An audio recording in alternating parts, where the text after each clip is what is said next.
CDM Regulations 2024, when refusal becomes liability. This image may look dramatic, but for many property developers in Malaysia, it represents a growing reality. Since the enforcement of the Construction, Design and Management Regulations 2024, many clients and developers have reacted with resistance, rejecting CDM duties, delaying compliance, or pushing responsibility downstream. But rejection does not remove responsibility. Under CDM Reg 2024, clients are duty holders. That means legal responsibility begins with you, from project planning, design decisions, construction, handover, and even future use. This is no longer advisory guidance. Failure to comply can result in regulatory penalties, criminal prosecution, and in serious cases, personal liability and imprisonment under the OSH legal framework. This is why enforcement now stands behind every rejected CDM decision. CDM 2024 was introduced to stop a long-standing practice, passing risk without accountability. You cannot delegate away your duty. You cannot outsource your liability. CDM compliance is not about paperwork.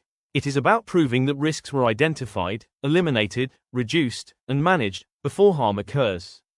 Early compliance protects workers, protects end users, and ultimately, protects you.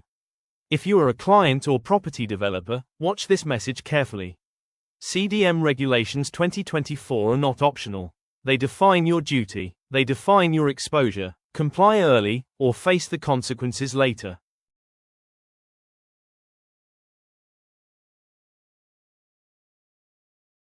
Something really interesting is happening in Malaysia's construction industry.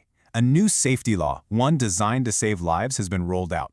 But instead of a welcome reception, it's hitting a wall of resistance. Okay, let's get into it and figure out what's going on.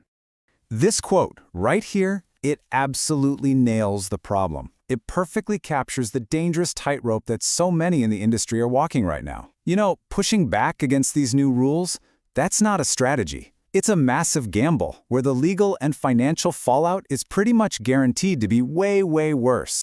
So this is the big question, right? Why all the hesitation? If a law is meant to protect people, why are those very same people fighting it? Well, to really get a grip on the resistance, we first have to understand what exactly changed. All right, so let's rewind a bit and look at how things used to work. This was the old model, the one everyone was comfortable with. It was a world where responsibility was, let's say, neatly contained, or at least that's how it seemed. You see, the old system looked simple on the surface. Safety was basically seen as a site-specific issue. And what that really meant was it was the contractor's problem. This created this kind of shield for the project owner, the client, letting them stay passive and, insulated from any legal trouble. Risk was handled on site, and compliance? It was often just based on assumptions, not hard, provable evidence. The perfect way to think about this old model is the passenger in a taxi analogy. The client just hopped in, gave the destination, and then trusted the driver, the contractor, to worry about all the safety stuff. If there was a crash, hey, you wouldn't blame the passenger, right? But then, 2024 happened, and the government decided to hit the reset button, a fundamental reset that turned that entire old model completely on its head. Now here's where the thinking gets really interesting. The client is no longer a passenger. Under this new law, CDM 2024, the client is the airline owner.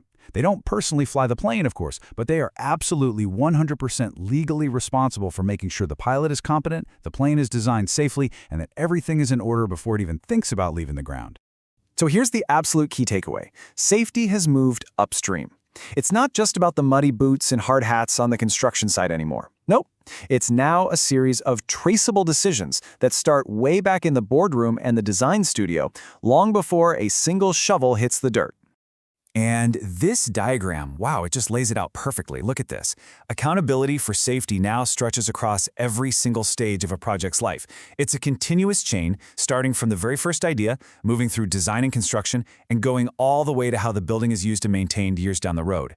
Every single step is connected. Which brings us right back to the heart of the problem.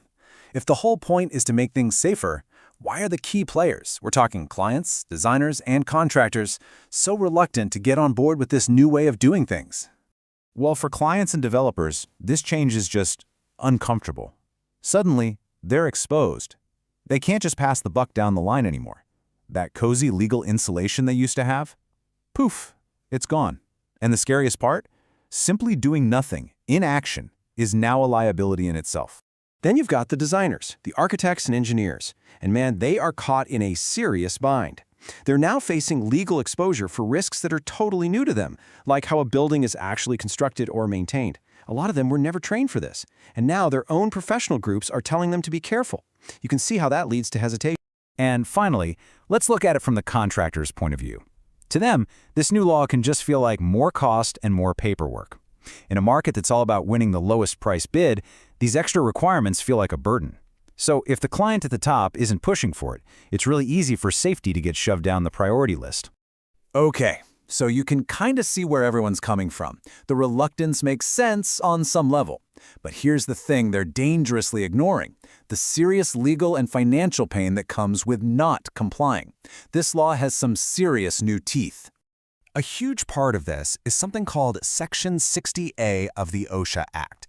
And this is a game changer. It completely flips the legal script. The burden of proof is now on you. If something goes wrong, the court presumes you are liable, unless you can prove, with evidence, that you did everything required. This means that old excuse, "I didn't know," is completely off the table. It's not a defense anymore. In fact, under this new reality, doing nothing and having no documents to show for it, that actually becomes the evidence they use against you. So, you're probably thinking, okay, if I can't plead ignorance, what can I do? How do I protect myself? Well, the answer is to create a crystal clear, auditable trail of evidence. The law requires what's called a golden thread of 4 key documents. Think of it as your safety story. It starts with pre-construction info, which sets the scene. Then you have the design risk assessments, where you find and fix hazards before they even become real. The construction phase plan is your on-site playbook. And finally, the safety and health file is the manual for the building's future. Together, they prove you did your job. And I cannot stress this enough. This is the most critical mindset shift. This is not just bureaucracy for the sake of it. This documentation is your legal evidence. It's the file you hand over that proves you took your duties seriously. And honestly, it also leads to way better projects. And that brings us to the final, crucial takeaway. This new system isn't really about assigning blame. It's about providing protection. Protection for workers on site, sure, but also legal protection for the people who can prove they did the right thing.